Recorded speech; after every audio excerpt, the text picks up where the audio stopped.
Can you guys hear the music okay on this one?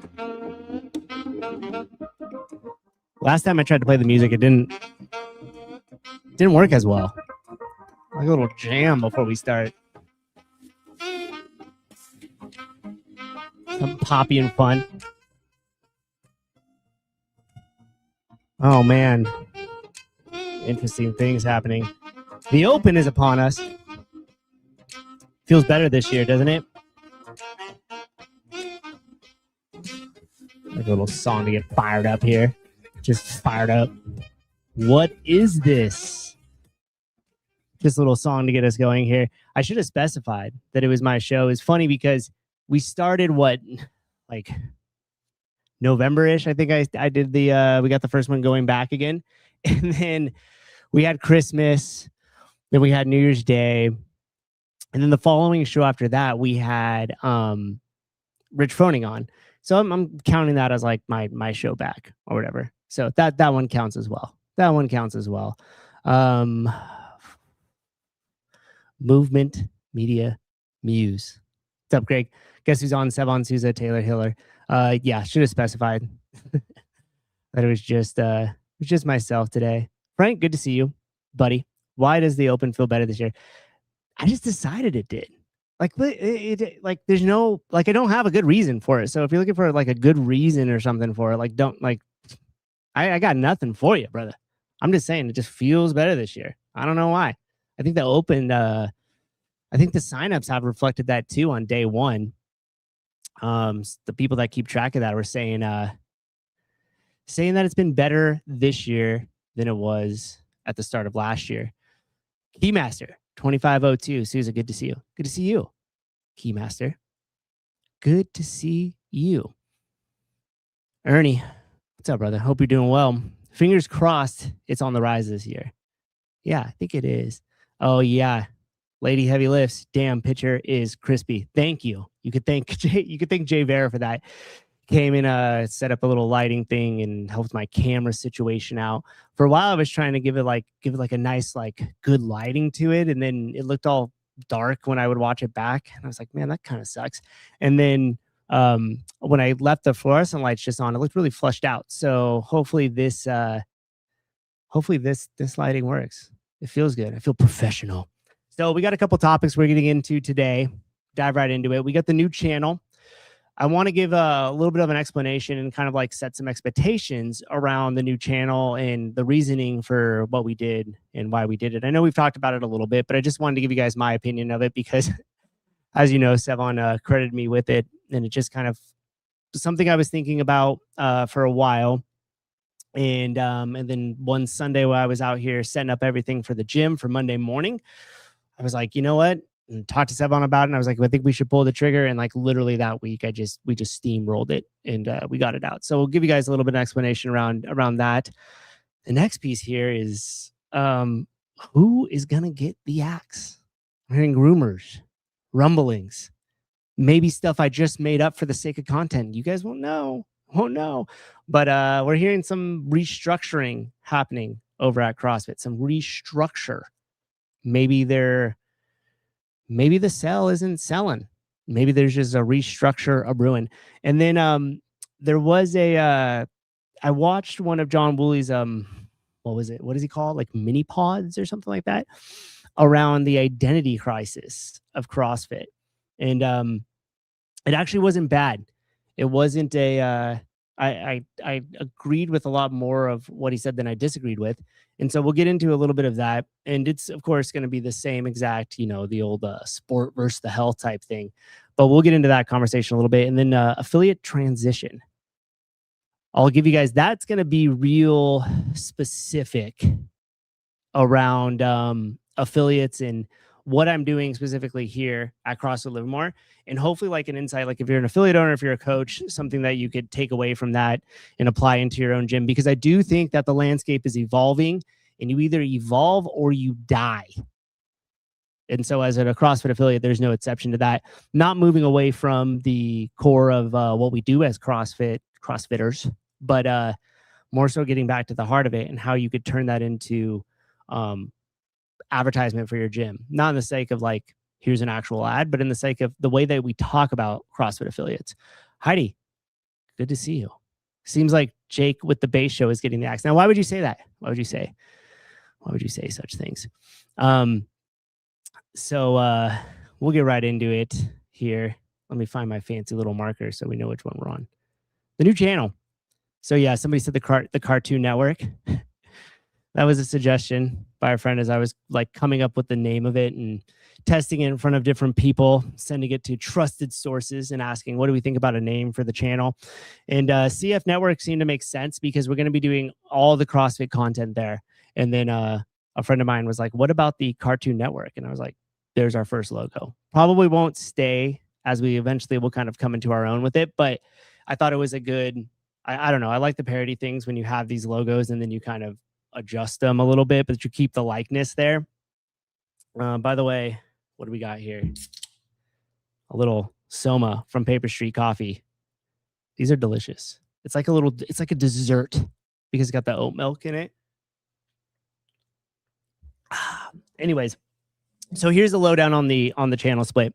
As you guys know, we talk about many different topics on the Seb On podcast, and the algorithm was essentially gatekeeping us. So the way that YouTube works is it takes your content and then it tries to serve it to a broad audience around that subject. So in this case, it would start with the health and fitness of what we talk about, and then eventually it would run you down straight the chute of CrossFit and try to send it to as many people as possible, serve it up in front of them that would enjoy CrossFit content or things that they watch that are similar to this. And what ended up happening was the algorithm was getting super confused because we would do CrossFit. Those shows would do good. They would get a lot of engagement. So it would start to serve it to that audience. And then the next two shows coming from this channel might be around political commentary and current events. And then what would end up happening was that same CrossFit audience wouldn't engage with it. So then YouTube essentially would throttle us back.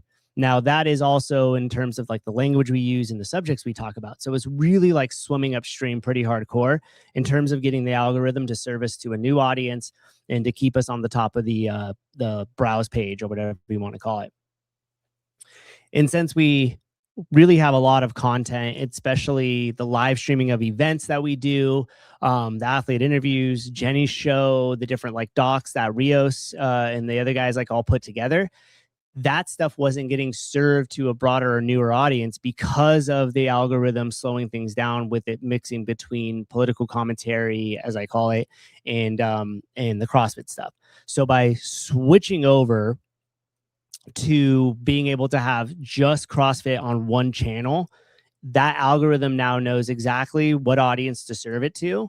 And when the audience comes to this channel, they know exactly what they'll get every single time. Now, you guys listening to this here, probably long listeners of the Seb On podcast. So you probably like the range of topics. And we're still going to keep all of that. But this just designates everything with CrossFit so we can continue to grow the media in that space without having to swim upstream against the algorithm. And so for the most part, the daily show that Seb On does as far as the current topics will all stay on the Seb On podcast channel. He'll still go into all the different, the UFC fighters would be there. Anybody who have on, like we have like Eli Crane or like different Congress people, whatever the case may be, will all be over there. And anything that is CrossFit related will be here.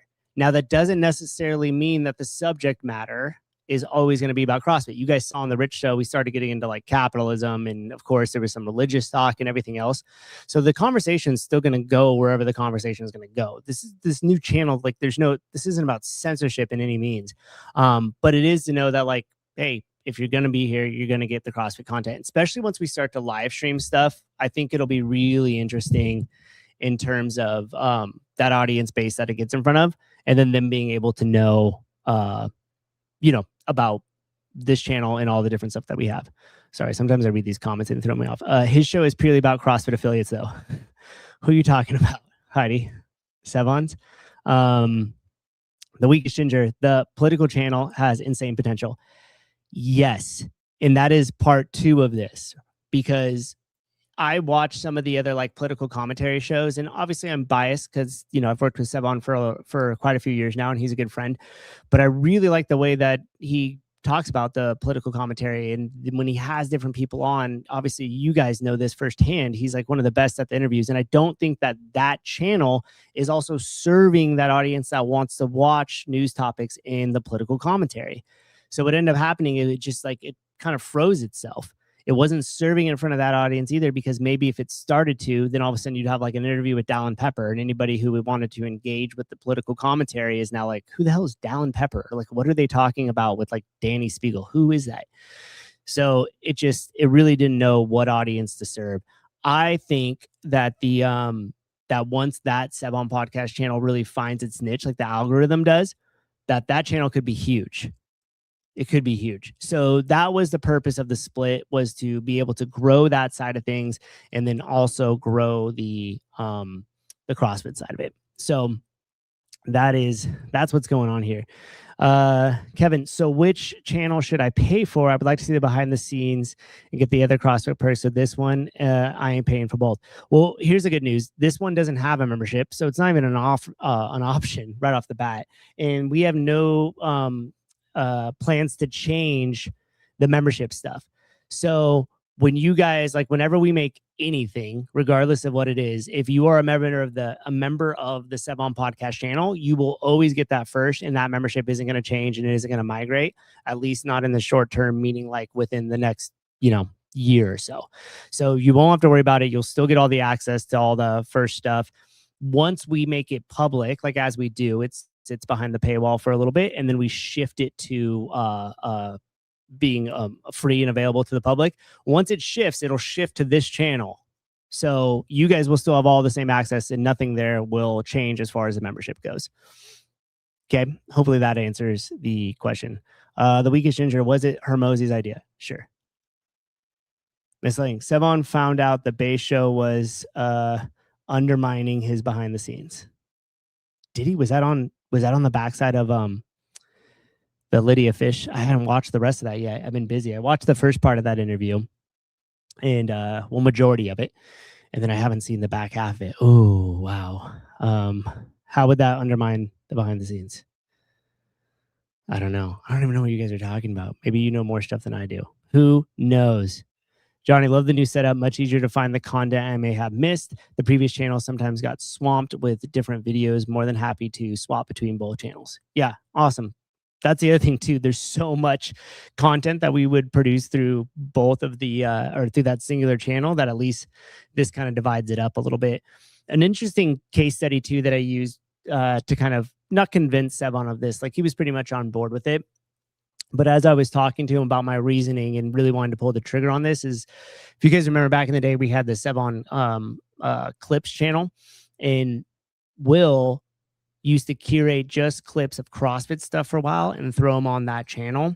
In the interviews, he would pull them from interviews. In some of the interviews, like let's say there was a bigger like guest on and it got like 10,000 views, he would pull like an 8 or 12 minute clip and put it on that channel. And once that algorithm started to serve it to just the CrossFit audience, those clips alone will get 5 to 6 times the impression and views than the actual interview did. Now, I know it's bite-sized chunks, but more importantly is what I look at is like the impressions. How many people is this getting served to? And then of course the click-through rate, and we won't get into specifics around that, but it's more so like the impressions, because the larger the impressions, that means that YouTube is serving it in front of a bigger audience. So got it. All right. Susie, to get it. Will y'all be live at Mayhem or Syndicate semis? So I can volunteer. So Mayhem, no, I don't think so. I mean, they'll probably hook us up with media access. Usually Rich and the gang treat us very well. We're not going to be live streaming that event. And then as far as it goes with semifinal between Syndicate and NorCal, unfortunately, they're on the same weekend. So we're still getting that finalized. But just in sake of proximity and everything else, like NorCal is just so much easier logistically for us to pull off. And then at the same time, it is it's a lot less expensive because it's just a 2-hour drive away from my house and a 3-hour drive away from Sebon's. So it's just a little bit less expensive as well. Oops, sorry, hit the mic there. Okay, so I hope that sums up the new channel, kind of the thoughts that I had behind it. Now, luckily, luckily it worked out because one of the things we talked about was like, okay, well, good litmus test is how long would it take for us to get to 1,000 subscribers? And of course, we had the help of like Hiller mentioned it on one of his shows, which is huge, and thank you for that. Barbell Spin released it on Instagram and theirs, and thank you for that, Brian, because that stuff obviously really helps drive traffic to the new channel. But happy to say it's been like what 7 days, 6 days or something like that. We already have 5,000 subscribers, so that's really great. And thank you for all you guys for liking and subscribing and kind of following along with the journey. Probably don't say it enough, but we really appreciate everybody listening and all the support that you guys always give us over the years, and everything that we do means the world. So thank you for that. All right, we're going to transition now. I'm now a chick. No, just kidding.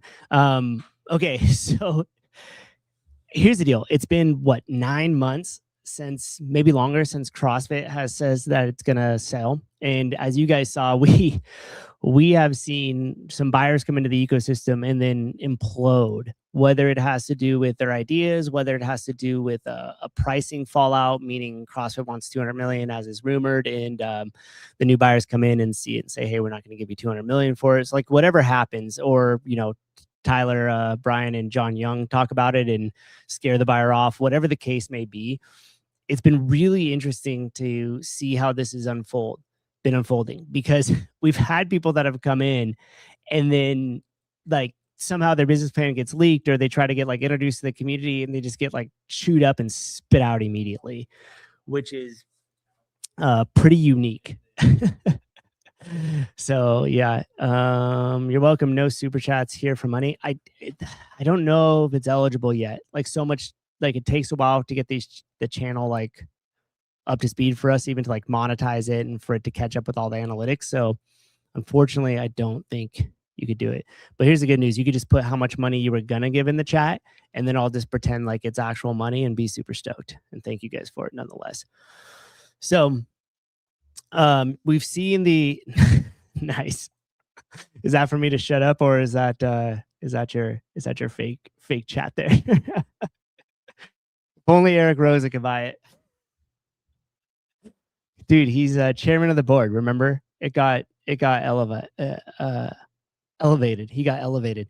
I don't believe it is monetized yet. It's not. I think we just applied for it, so it's in the process now, but it's not officially. So, we've seen buyers come in. Nobody like within the community has been impressed by any of their plans as to what to do with it.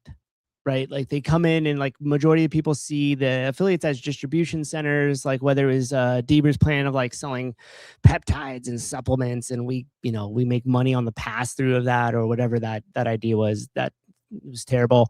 When we had Malik come into as well, like there wasn't anything that I was super impressed by. And in fact, it was very interesting in the way that he would like present some ideas, and then depending on how it was perceived, he'd be like, oh, well, I'm not actually running it. I'm just going to put people in charge and put teams in charge and like let them do it. That's what I do.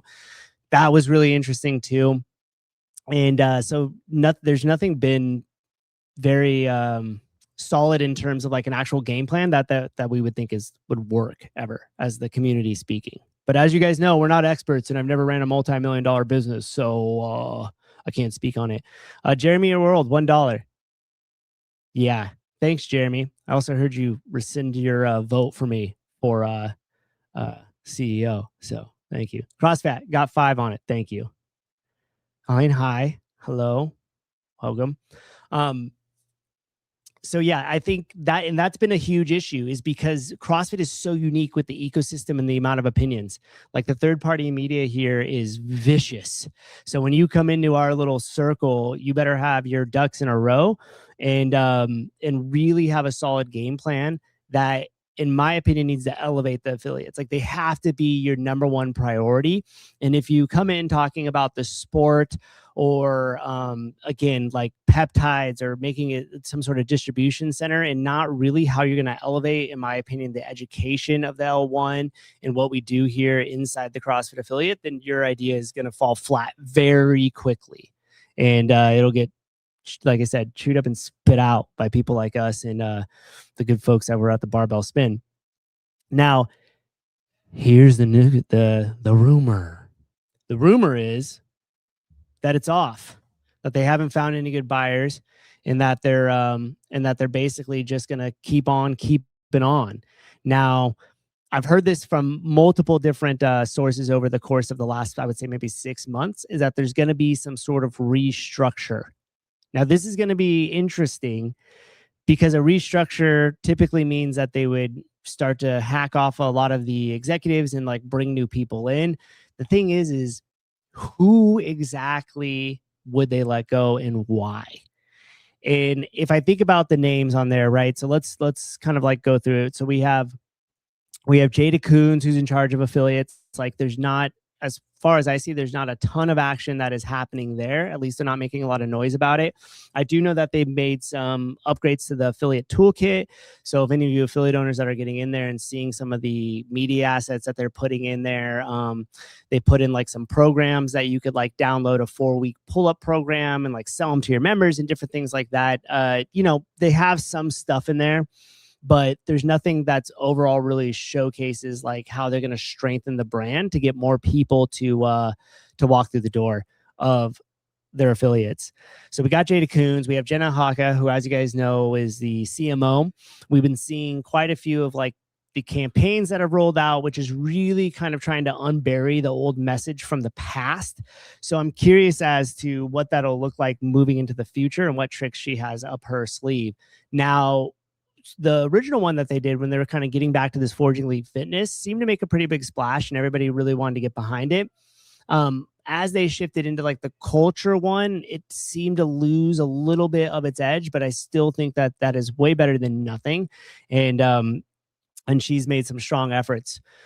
Now we have Dave Castro. As you guys know, I mean, as far as forward facing, he has been doing a lot. Apparently the affiliate show is supposed to come back today or something like that. I don't know if it did, but who am I to say with my show and how consistent that's been. But Dave is obviously the most forward-facing executive at CrossFit. He has his week in review that he's been very consistent with. He's been creating his own media and like filming his own stuff and literally editing it and producing it on his channel. And then, as we know, him as the director of the CrossFit Games, obviously. So we have him there. And he's like what we would call a CrossFit OG with institutional knowledge, right? Now, we also have Don Fall. And as you guys saw, I had the milk carton thing, which I just thought was kind of funny to put up in the thumbnail there. The interesting thing about Don Fall is he's been really quiet. It's been really silent as far as anything really that's come from him since I would say the 2024 games. Now, that doesn't necessarily mean that he's not doing anything. It just means he's not forward facing.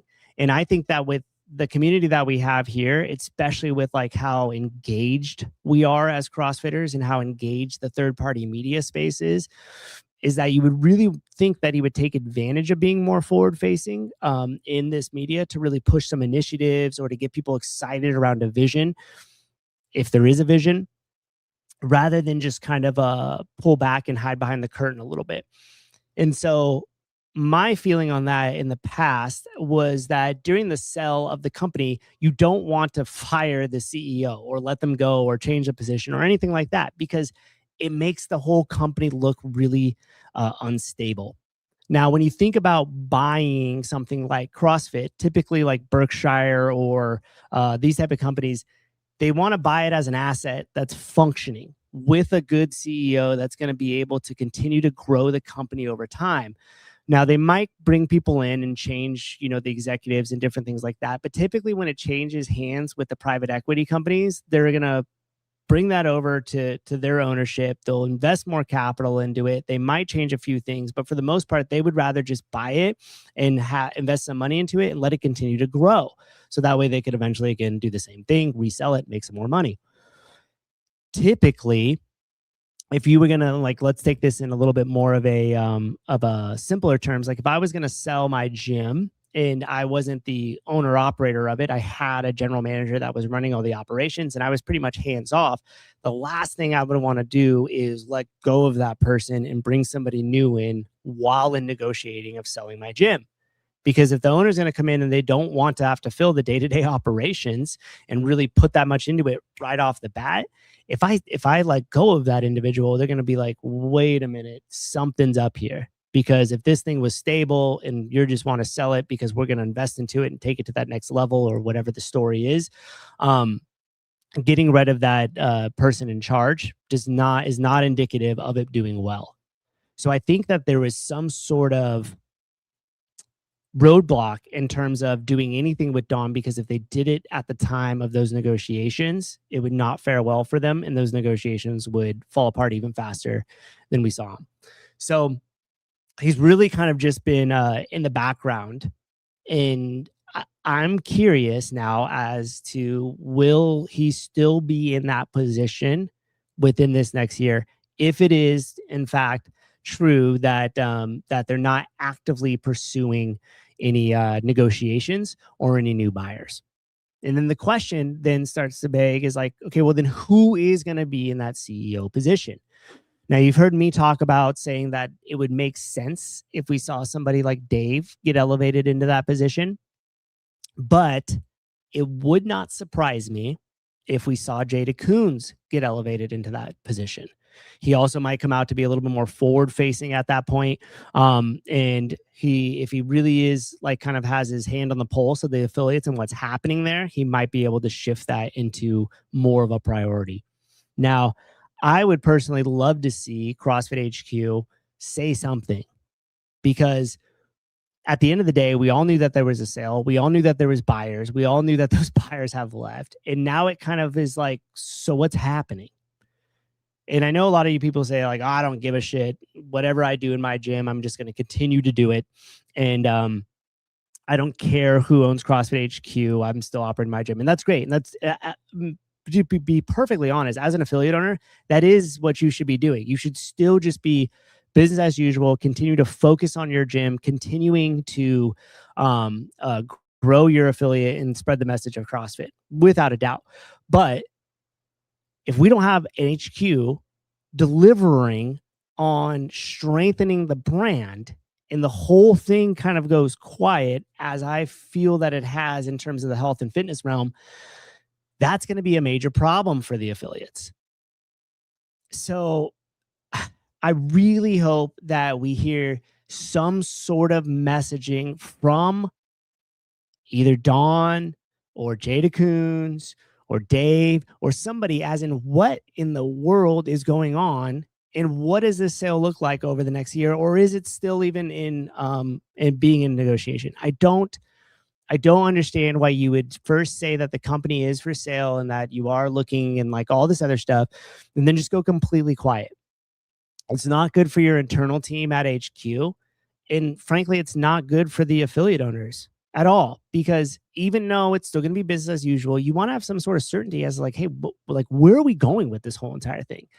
And I just see so much opportunity for CrossFit and for the CrossFit affiliates. Like, we just had the validation of the CrossFit, the foundation of our pyramid with the nutrition, and then flipping the pyramid upside down, the food pyramid upside down.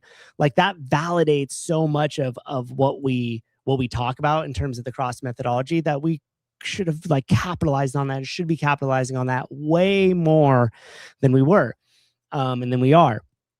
And so it's just, I feel like there's going to be multiple opportunities like that HQ could be at the forefront of all of this. And you could almost have it be like this like news network where they're talking about all these things that is happening from the Make America Healthy Again movement, staying on top of it, utilizing all of that as like content to talk about what we do as CrossFit and to continue to elevate us as the health and fitness experts. Okay, we'll read some of these comments real quick. Will you make Savon do the open at your gym this year, Matt? Okay, that's a great question. And rumor has it that Mr. Patrick Rios might be visiting Santa Cruz in the Bay Area pretty soon. And we had talked about live streaming the open here at CFL and doing that with Sevon.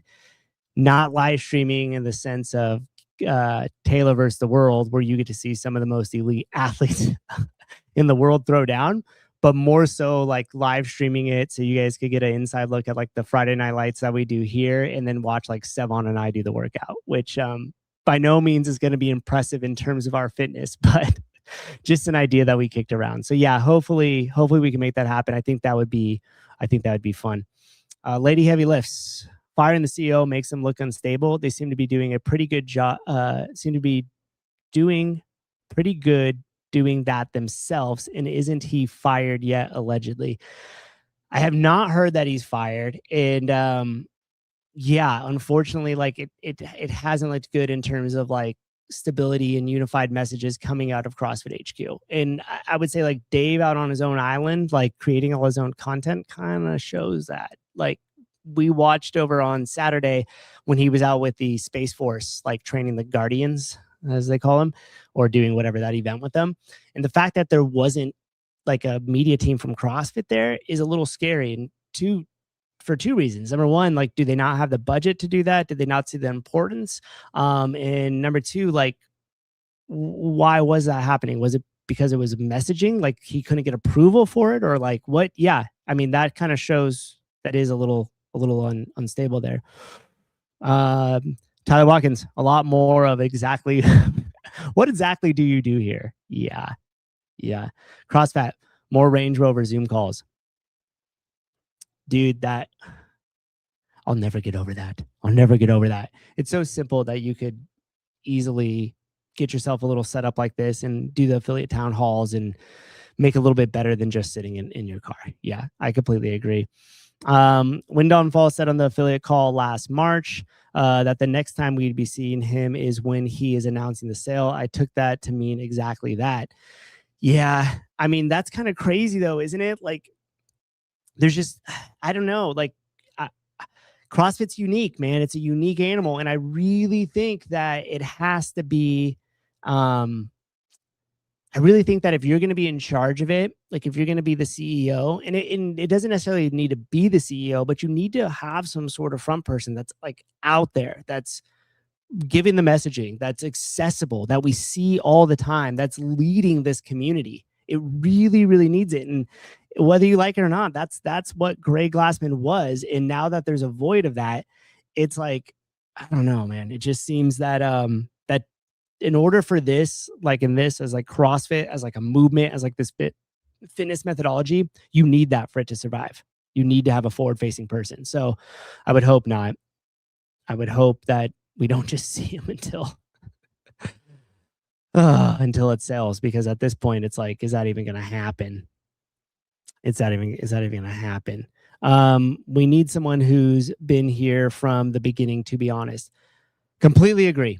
I completely agree. If you're not living and breathing CrossFit and you just weren't completely like immersed in the CrossFit Journal and everything from the past into now and really have an in-depth knowledge of it, like,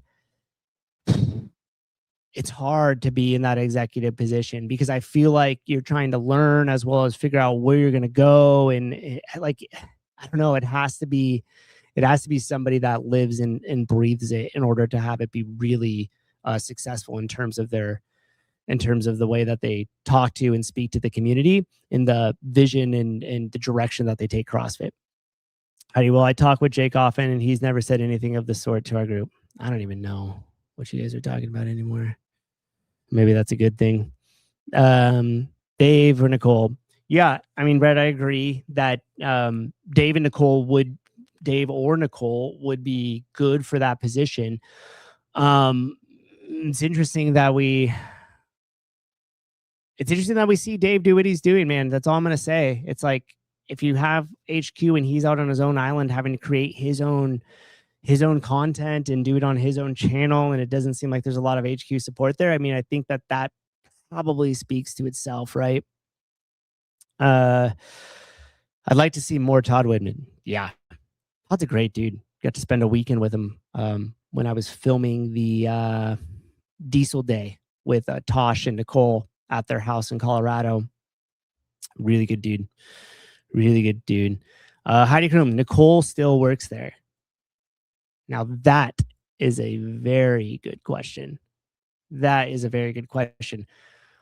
Other than the Spirit of the Games award that was given out last year, I don't think we've seen much or heard much of anything from her as well. But we do have Hobart, and we do have Chase Ingram doing what they can on the Sport of Fitness podcast and the CrossFit podcast.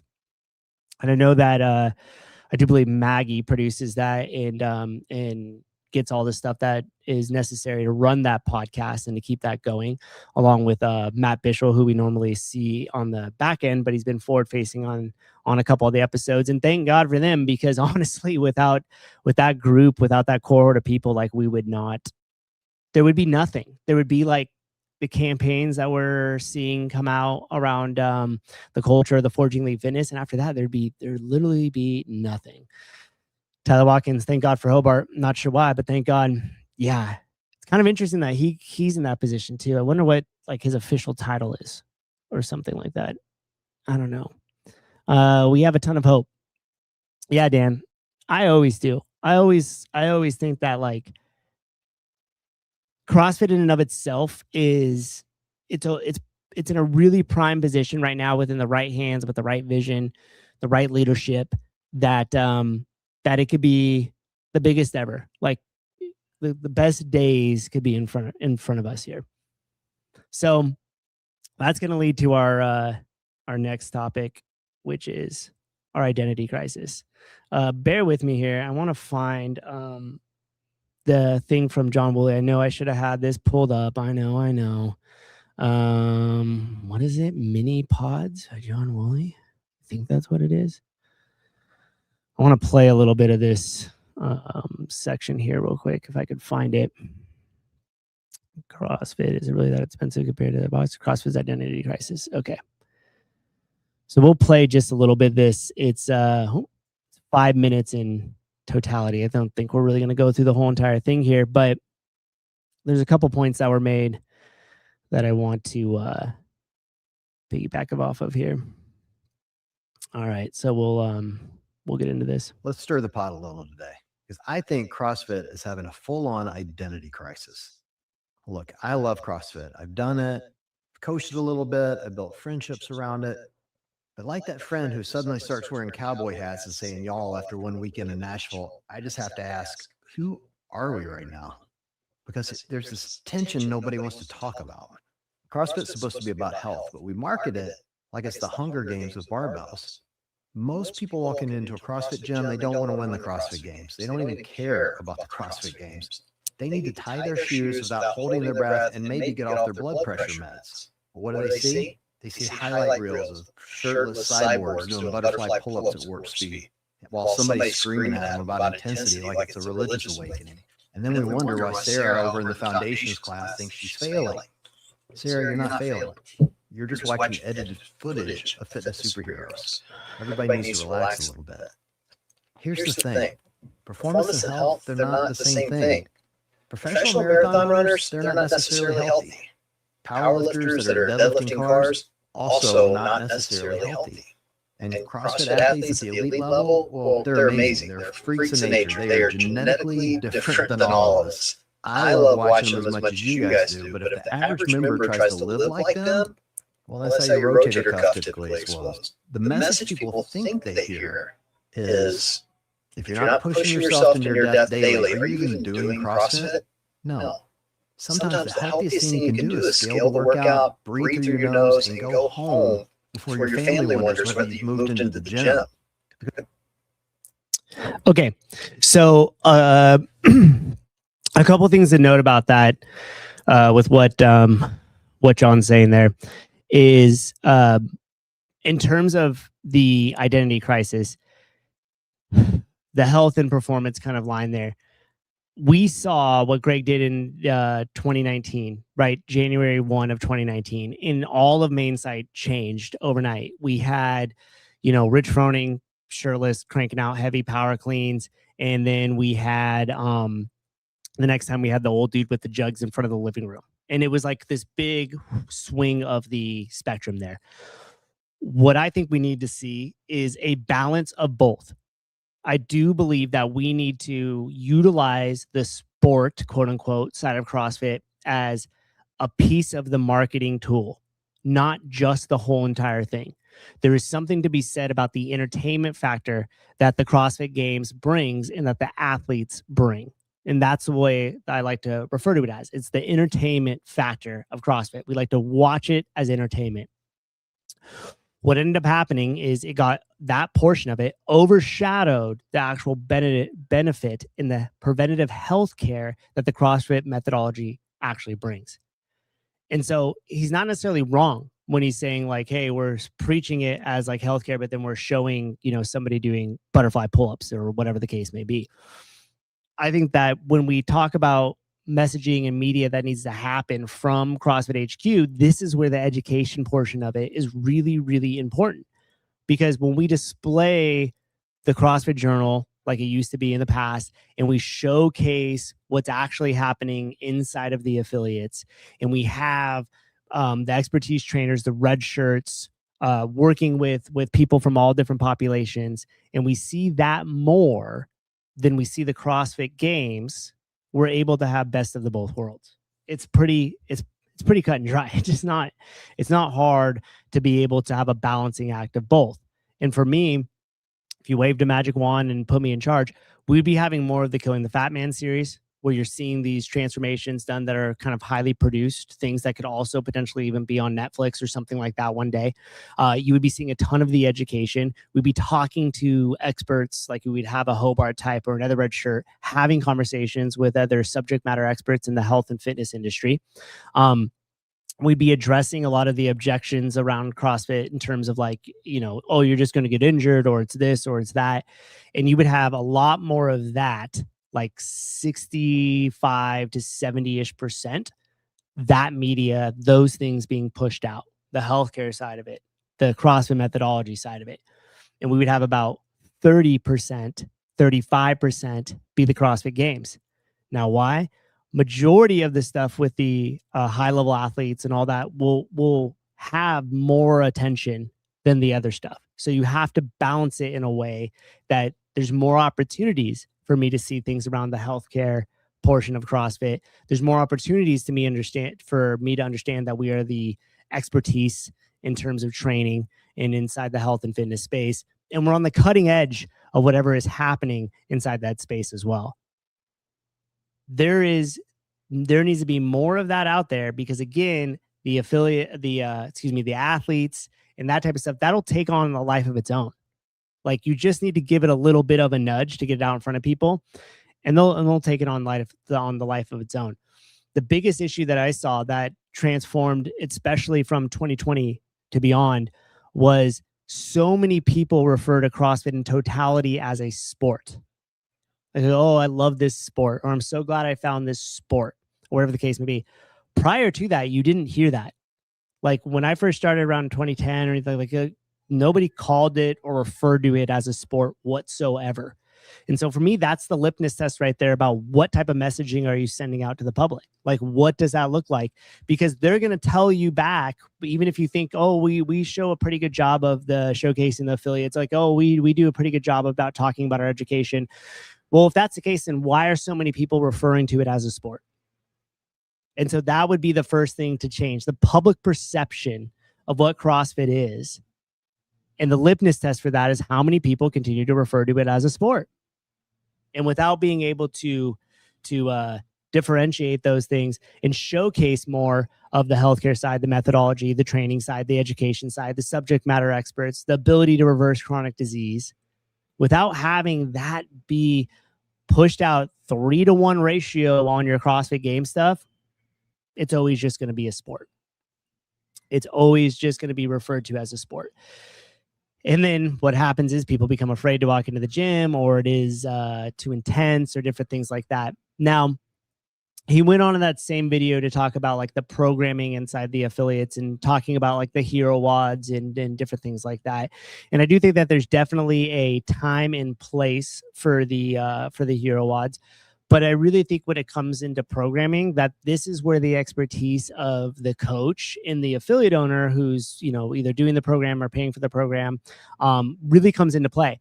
Because you have to be able to write a program that, number one, is going to serve your people appropriately. So like, not everybody wants to be a freaking games athlete, right? So they don't necessarily need that type of volume.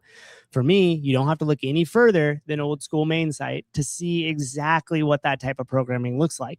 Now, if you go back into like 2001 and you take that all the way up to probably about 2010, you're going to see, like, let's give a 5-day window. You're going to see maybe a couple couplets and triplets in there, maybe 2 of them where it's really high intensity. You're going to see a rest day or 2 rest days in there, depending on when that week started. And you're going to see a heavy day or 2 heavy days where you're just lifting for that day. Okay. So, like, for me, if you look at that, and then by the way, too, you're going to see one day where it says 45 minutes of pickup basketball. You're going to see one day where it says, like, go ride your bike for an hour. You're going to see one day where it says, like, go play a new sport or try something new for that day. That is what the core of CrossFit was. Not strength, Metcon, strength, Metcon, strength, Metcon, strength, Metcon. You guys get where I'm going with that. And so if you really get back to the core of what it is, as an affiliate owner, you need to be considering that in the programming that you're putting in front of your people. Now, for example, here at CrossFit Livermore, what we do is, like, we'll have usually 1 to 2 heavy days. We do a little sweat portion before that, where we do some what would be referred to normally as like accessory work. So you might ride the bike for a little bit. You might do some single leg squats. You might do whatever, just some practice of the movement or some primers to get you fired up. And then the actual workout of the day is just maybe back squat, 8 sets of 5 back squat, building to a heavy 5 or something like that. So we'll have 1 to 2 days that are like that. Today, on Thursday, we typically have like a interval or like longer cardio day. So today we're doing 5 sets or 4 sets every 6 minutes, 30 cals on the assault bike, 400-meter run. Okay, that's what Thursday is. Monday and Tuesday, where 2 of the NCC qualifier workouts, high intensity, longer workout days. So on Wednesday, we have something of just a strength day. We did some front squats. Today, we just have a cardio day. Tomorrow, we'll have kind of an in between, like we'll do another Metcon. So that'd be 3 high intensity days. And on Saturday, we'll have a heavy day, a strength day again. So really, if you're coming through 6 days a week here, you're going to have 3 days where it's really high intensity, where that is being driven. The other days is just strength, and then a nice, like, kind of a cardio day, which could still have intensity too, don't get me wrong. But in terms of external load or wear and tear on the body, much lower than those other days. So that's pretty much what it looks like as a typical week here. And I think that majority of the gyms, depending on whatever they want to do, right? It's a licensing model, but majority of the gyms should position themselves to that old school main site feel. That is how you're going to have longevity in your membership. If it's come down and be competitive and beat your head into the wall every single day, people will come in and they'll get spit right back out. Now, that doesn't mean that I'm not going to be inspired by competition. That doesn't mean that I'm still not going to join the open or encourage some of the members that have been doing this for a little bit to join the open. That part of it's cool because that's our community event. And so that's why that portion of it is important. And that could be competitive, but it could also just be participation. There's nothing wrong. And I know some of you go, participation trophy. Like, relax, bro. All right. I get it. You could be competitive. Go be competitive. Whatever. Don't project your shit on me. But you should just be participating in the open for the sense of just like, that's what the CrossFit community does during this time. It doesn't necessarily just need to be focused around competition or being competitive. Okay. And so that's the main takeaway when I think about the identity crisis. Like, we really need to get back to the core of the methodology, and we really need to get back to the education portion of it, and not so much the entertainment, which is the CrossFit Games. So just a little food for thought there with that one. Now, the last piece we'll do here is going to be the why am I screen it all messed up? Is going to be the affiliate transition. With the discussion that we just had on the programming, I also think that affiliate owners should be really thinking about the way that they're starting people in their gym. Like, this could be an on-ramp or whatever you want to call it, foundations, on-ramp, onboarding, whatever the case may be. Here's one thing that I would suggest if you're a coach or if you're an affiliate owner. Now we've implemented this a lot now. We've done it in the past. We had different variations of it, but doing what I call a mobility assessment before you bring your people into the gym for their first class. Now I use the word mobility assessment because that'll kind of broadly show people or kind of like explain what's going to happen. Here's the secret, just between us here. The mobility assessment is actually you with the PVC pipe, watching them press the PVC pipe over their head, watching them deadlift the PVC pipe from the mid shin to the hip, and then taking that PVC pipe, putting it on their back and watching them back squat or just doing an air squat. That is the mobility assessment. Now, why is that important before they step onto the gym floor? Well, a couple of reasons here. Number one, you get to see them move. Majority of the movements in CrossFit are going to be based off of pressing overhead, hinging, and squatting. Easy. So as a coach, if I get to watch them move through that in a controlled environment where the room is quiet, there's not a lot of music, there's not a lot of stimulus, not a lot of other people around them doing stuff, that I could really focus in on their mechanics and understand their limitations and their mobility. The second reason why that's going to be important is because if I could take something simple like an air squat or a deadlift or overhead press, maybe they've done these movements before in the past, and I could add to that. I could explain to them like, cool, the reason why you press up overhead and your chest lifts off is because there's a lot of restriction through your thoracic spine. So if we loosen this up, it'll keep your rib cage down. It's going to keep your back in a good position. If I could look at them deadlift or look at them squat and make some tweaks to that when they've already done it to the past and they think they have those movements down, that's going to showcase your expertise as a coach. And anybody who's coaching should have passed the L1, and you should be able to run that quote unquote mobility assessment with any member that comes to your gym. So imagine being able to give some sort of advice or recommendations where they're like, wow, I've been doing deadlifts, for the last 10 years. I went to CrossFit for the first time and I found out that I had been doing them wrong all along. You might hear people say that, right? Or, oh man, yeah, I was pressing and I haven't done presses over my head in the last 5 years because every time I did, I hurt my back. And I went to CrossFit, and the first session I had with the coach there, I figured out why. I haven't been able to do back squats in forever because every time I do back squats, I hurt my back. And then we watch them squat and we realize that they can't keep their midline stable through that position. And we give them some feedback and we give them some cues, and they're able to get their back in a better position. And they're like, wow, I feel like I could back squat again. I haven't been able to do that because every time I do it, I hurt my back. So if we change the messaging as coaches and affiliate owners and we give that to them right off the bat as they come in, it'll really, really make their experience that much better. But also, too, they're going to go back and share that. And they're going to talk about it in a way that we were able to deliver something that no other gym was able to. We're also the experts with the barbell. For the most part, unless it's some sort of functional fitness like boutique style gym or whatever, they're not going to use a barbell. All three of those things that we just talked about with that PVC pipe are barbell movements. So it showcases your expertise in terms of with the barbell as well. Okay. And that'll help change the conversation. Like I've been to some gyms before too, where you come in and like the first day is like, okay, we take you right through the class. And then on top of that, there's no adjustments to it. Now you're going to want people that are going to want a free trial class. You're going to want people that want to get moving, or they show up that day and they're like, yeah, I want to drop in and go for it. So you might not have the capacity to say, okay, we're going to take you to this mobility assessment. Maybe you do. Maybe you tell them, no, you got to go through this process or whatever. But if you just want to get them into class, what we do for that scenario is we have a designated time where we have two coaches. So we have one that's running the class. They're the lead coach. Then we have a secondary coach there with some of the new people. That way we're able to simplify, break that down, give them a great experience, still give them all those cues, and get them through kind of a free trial class. Then you could circle back around and say, okay, cool. Yeah. Hey, what we're going to do is a mobility assessment with you. Then we'll get you back into the class. Or I just saw John pop up like a movement screening. Yeah, that is great.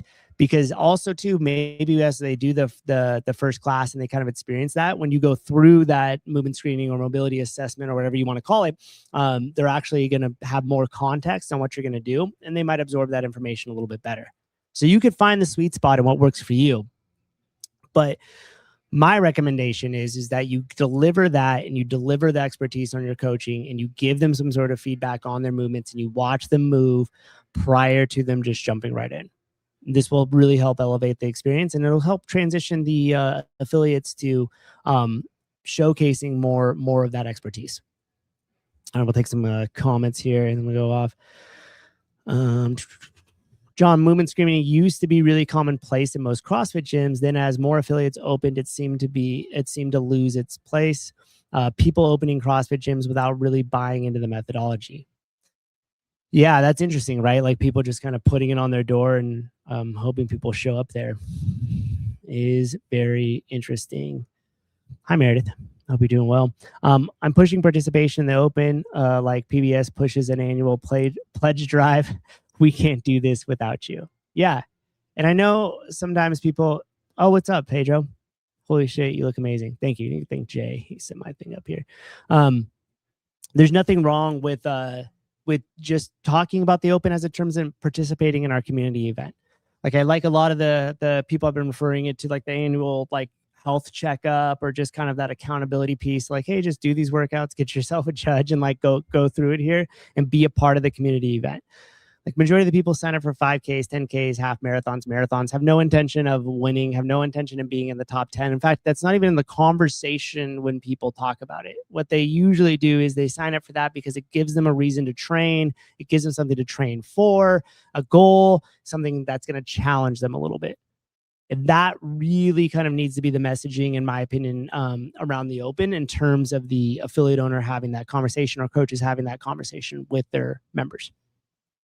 Now I have a whole other kind of idea around CrossFit HQ really effectively advertising that for their affiliates and for their members, but we're just about an hour here. We'll save that for another time. Thinking about getting a phone line back up for this. What do you guys think? At the end here, we open it up for some calls. Man, you guys were like arguing with each other in there, huh? You can see this, all these comments as I go back through it. So yeah. What did Andy say?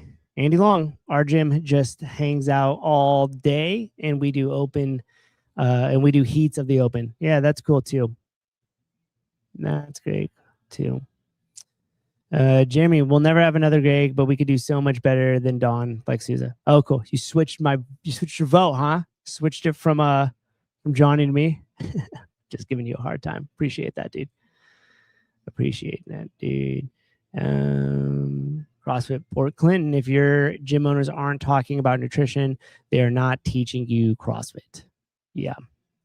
Agreed. That definitely has to be in the conversation.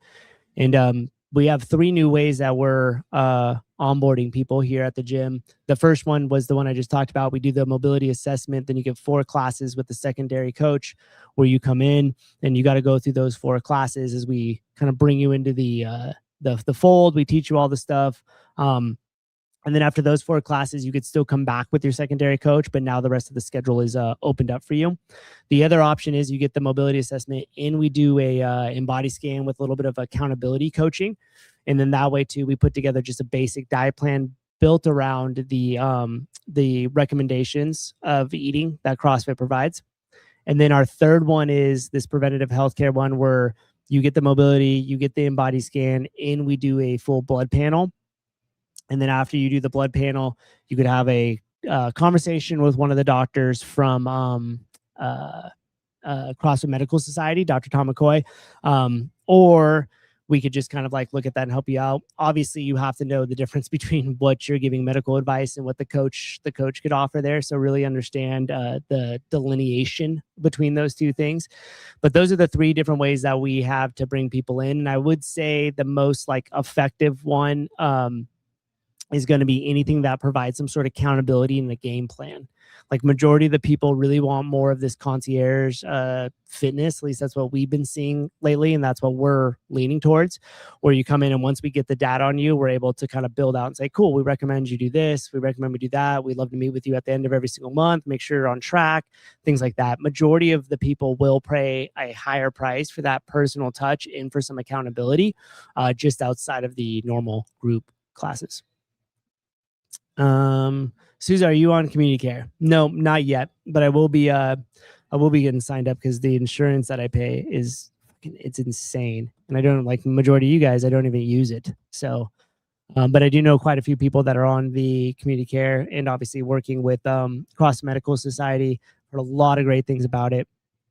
So yeah, curious. We're switching when my employer sponsors plan is up in July. Yeah, I mean, there's been a lot of great stuff that I've heard about it.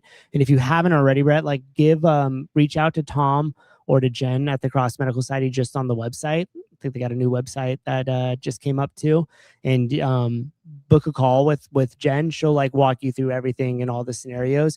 And the best part about it is like they have tons of information on how it's worked for people and stuff like that. So you'll be able to go through multiple different scenarios, especially if you guys have anything going on or like pre-existing any medical conditions or whatever. She's great with it. So reach out and talk. Trish the dish.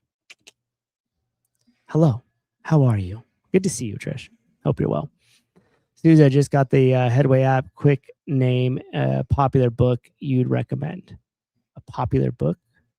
I mean, you listen to me. I'm all about Robert Greene's 48 Laws of Power. It's one of my favorite books. Use code Jason Watkins for community care. Is that true? Is this true? All right. Okay, that's all I got for you guys. Thanks for hanging out for the hour. We will, Trish, will they cover breast augmentation? I need an upgrade and an oil change. I don't know. Dude, how do you have a freaking code? I don't have a code. Whatever, bro. All right, guys. Thanks for hanging out. Thanks for listening. We'll be back next week. Hopefully some juicy topics around what's going on in CrossFit HQ. Until then, I will see you guys. Oh yeah, Tyler's a member. There you go. Matt from Prime Mobility. What's up, dude? Hey man, I got your message the other day too, and I owe you a chat back. But I'm definitely still interested in everything you guys got going on. Matt's got some great stuff going on, and we're looking forward to partnering with him here at CFL. All righty, guys, have a great rest of your day. Thanks for hanging out. We'll see you next week. Be good to each other out there. All right. And as always, don't be a jerk.